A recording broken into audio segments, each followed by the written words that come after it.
মাননীয় মুখ্যমন্ত্ৰী হিমন্ত বিশ্ব শৰ্মা ডাঙৰীয়াই তেখেতৰ এই দাবীত আমাৰ মাদানী সাহেবে যিটো দাবী কৰিছিলে দাবীৰ পৰিপ্ৰেক্ষিতত তেখেতে যিটো আচৰণ কৰিছে প্ৰথমতে মই তেখেতৰ আচৰণত খুব দুখ পাইছোঁ যে এজন মুৰব্বী জমিয়তৰ বিষয়ে তেখেতে একো নাজানে নেকি জমিয়তৰ ইতিহাস যদি মাননীয় মুখ্যমন্ত্ৰীয়ে জানিলেহেঁতেন তেতিয়াহ'লে তেনেকুৱা আচৰণ মাননীয়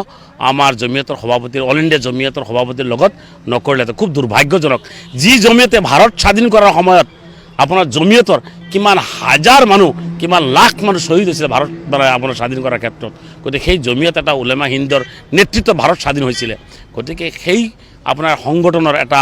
মুৰব্বীক তেনেকৈ আচৰণ কৰাটো অত্যন্ত গৰিহণাৰ যোগ্য আৰু তেখেতে ভাল আচৰণ কৰে এজন মানুহ আপোনাৰ সাংবিধানিক পদত থাকি সংবিধানৰ শপত খোৱাৰ পিছত এজন মুখ্যমন্ত্ৰী হোৱাৰ পিছত তেখেতে যেনেকৈ আচৰণ কৰিছে এটা জাতি জনগোষ্ঠীক টাৰ্গেট কৰি যিখিনি অন্যায় অত্যাচাৰ কৰি আছে বিশেষকৈ মাইনৰিটি মানুহক উচ্ছেদ আপোনাৰ যিটো কৰি আছে এইটো পৃথিৱীত কোনো নজিৰ নাই যে কোনো প্ৰধানমন্ত্ৰী কোনো মুখ্যমন্ত্ৰীয়ে এনেকুৱা ধৰণৰ আচৰণ বা এনেকুৱা এটা জাতিক টাৰ্গেট কৰি সাম্প্ৰদায়িকভাৱে উচ্ছেদ কৰা কাৰ্যসূচীক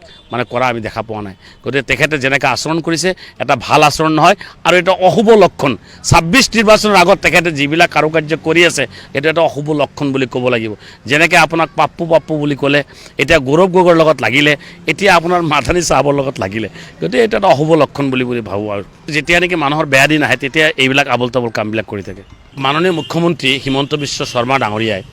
তেখেতৰ এই দাবীত আমাৰ মাদানী সাহেবে যিটো দাবী কৰিছিলে দাবীৰ পৰিপ্ৰেক্ষিতত তেখেতে যিটো আচৰণ কৰিছে প্ৰথমতে মই তেখেতৰ আচৰণত খুব দুখ পাইছোঁ যে এজন মুৰব্বী জমিয়তৰ বিষয়ে তেখেতে একো নাজানে নেকি জমিয়তৰ ইতিহাস যদি মাননীয় মুখ্যমন্ত্ৰীয়ে জানিলেহেঁতেন তেতিয়াহ'লে তেনেকুৱা আচৰণ মাননীয় আমাৰ জমিয়তৰ সভাপতিৰ অল ইণ্ডিয়া জমিয়তৰ সভাপতিৰ লগত নকৰিলেহেঁতেন খুব দুৰ্ভাগ্যজনক যি জমিয়তে ভাৰত স্বাধীন কৰাৰ সময়ত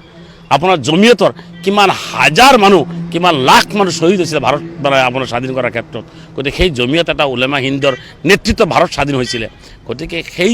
আপোনাৰ সংগঠনৰ এটা মুৰব্বীক তেনেকৈ আচৰণ কৰাটো অত্যন্ত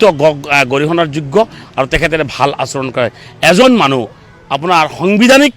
পদত থাকি সংবিধানৰ শপত খোৱাৰ পিছত এজন মুখ্যমন্ত্ৰী হোৱাৰ পিছত তেখেতে যেনেকৈ আচৰণ কৰিছে এটা জাতি জনগোষ্ঠীক টাৰ্গেট কৰি যিখিনি অন্যায় অত্যাচাৰ কৰি আছে বিশেষকৈ মাইনৰিটি মানুহক উচ্ছেদ আপোনাৰ যিটো কৰি আছে এইটো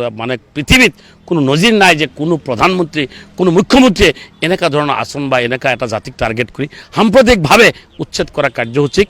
কৰা আমি দেখা পোৱা নাই গতিকে তেখেতে যেনেকৈ আচৰণ কৰিছে এটা ভাল আচৰণ নহয় আৰু এটা অশুভ লক্ষণ ২৬ নিৰ্বাচনৰ আগত তেখেতে যিবিলাক কাৰুকাৰ্য কৰি আছে এইটো এটা অশুভ লক্ষণ বুলি ক'ব লাগিব যেনেকৈ আপোনাক পাপ্পু বুলি ক'লে এতিয়া গৌৰৱ গগৈৰ লগত লাগিলে এতিয়া আপোনাৰ মাদানী চাহাবৰ লগত লাগিলে গতিকে এইটো এটা অশুভ লক্ষণ বুলি ভাবোঁ আৰু যেতিয়া নেকি মানুহৰ বেয়া দিন আহে তেতিয়া এইবিলাক আবল তাবল কাম